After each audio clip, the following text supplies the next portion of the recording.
Welcome back to The Source, guys. Yes, welcome back to part 2. Now this Saturday, Stokes Croft gets taken over by Oxjam. Loads of venues in one location to make the most of local musical talent and raise as much money as possible for Oxfam. Jack caught up with one of the organisers, Owen, earlier this week. So as you can see, this is not Owen, this is actually Gemma, but she's the co-manager of Oxjam. So what is Oxjam? Oxjam is a music festival that happens nationwide over 60 cities. Ours is in Bristol, and all proceeds go towards Oxfam. So we've pitched it as local talent, global impact. That's what it is. Amazing, and I hear it's over, how many venues is it? 9 venues officially now, and it's starting all the way at the top by the Plantation Bar and then all the way up to the Full Moon Attic Bar. So all of the venues in between. If you're going out in Stokes Croft on the 18th of October, then you will be a part of it. You have to be. You don't really have a choice. We're taking over Stokes Croft. They are taking over Stokes Croft. So how can you get tickets for this as well? So you can go on our website, or you can just Google, because I can't remember what the website is right now. So Google Bristol Oxjam Takeover. It'll bring up the website, and it'll bring up a We've Got Ticket link. You can click on that. It's £5 in advance to get a wristband, £7 on the day, or if you're running out of cash, you don't have very much cash, you can do single entry at each venue, so you can still get in somehow, somewhere. Amazing. So what are some of the acts you have lined up for us? So we have over 50 acts, so I'll just reel over a few. We've got Mancala, Sistema, we've got a stage hosted by BIM Music College, which is where George Ezra graduated from. They've got loads of bands, up and coming, new talent, as well as a Access to Music stage. We've got Amoa Mass, Banoffee Pies, loads of DJs. I think we've got like 20 DJs over the course of the day, which is 3 p.m. till 4 a.m. Loads that I can't reel off all in one go, sorry. So you said it's 3 p.m. to 4 a.m. How long is the whole kind of event? 13 hours of music, live art, comedians, graffiti, spoken word, I think. People's Republic of Stokes Croft are involved, and they're all about community, so they're doing loads of graffiti, live DJ sets and all that kind of stuff. I mean, so what are you yourself looking forward to most at Oxjam? It sounds really soppy, but for me, it's all about the community. We've brought together so many different people from all different parts of Bristol, and we put them in one place, and everyone's doing it for free, and it's all for an amazing cause. So hopefully we'll raise loads of money, and it'll be a massive festival vibe. So I'm just looking forward to seeing it all come together, really. Can everyone else get one of your amazing t-shirts that you're wearing for Oxjam? Unfortunately not, they can't. It's for core team members, but I'm sure we can talk to the team. I'm sure they can sort something out if people wanted to donate and buy t-shirts. Can I get one? Maybe. Talk to me nicely after the show. Amazing, so thank you very much. No, thank you. Oxjam, sounds like it's going to be an amazing event. How many hours again?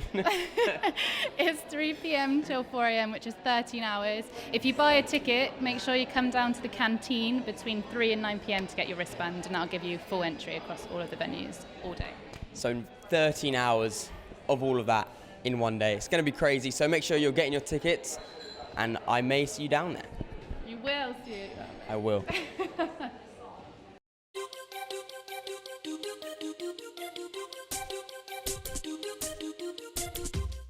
Can't wait for that. That literally does sound amazing, doesn't it? Looks really good, yeah. Now, I know it's been freezing this week, but Nat caught the last of the autumn sunshine last week down in one of the best places for it, Clevedon Pier. One of the great things about living in Bristol is its proximity to places like this. Clevedon Pier was once described by the poet John Betjeman as the most beautiful pier in England.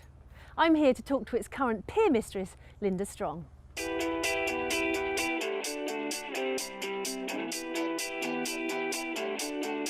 My name's Linda Strong. I'm pier mistress of Clevedon Pier. I've been doing this for about 10 years now.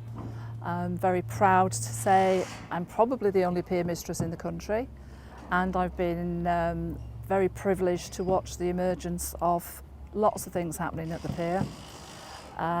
It's the only Grade 1 listed pier in the country now. I think the best thing about working at Clevedon Pier is it's very, very different. Anything from having to call a coast guard out to get rid of the teenagers that might be walking out to the sandbank into the mud.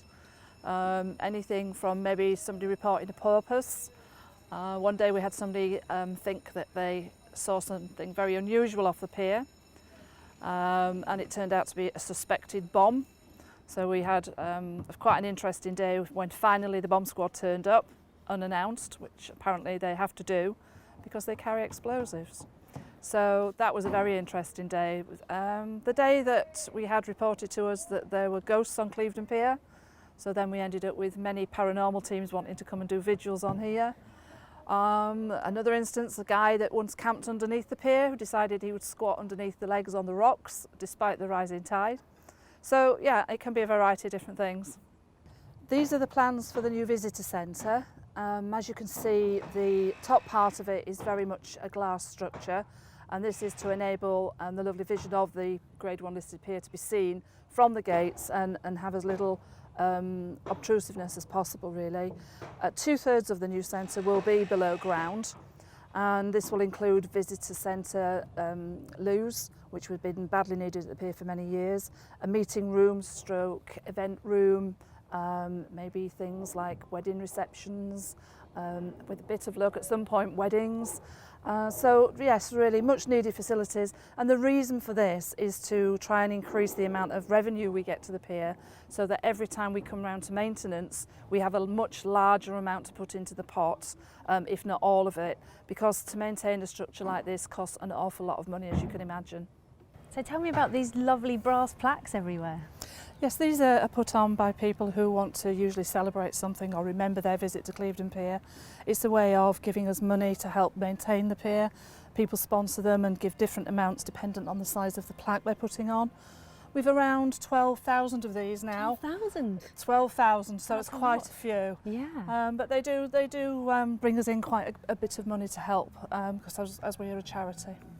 It's just so lovely to see so many memories and names here. It really brings the pier alive. You've got some famous ones here too, I think, haven't you? We do. The latest one was the One Direction plaque. Oh, of course. They did their music video here. They did, and we've got many a teenager now coming to reenact the actual take. I don't blame them because it's absolutely stunning. So it's a great place to do it.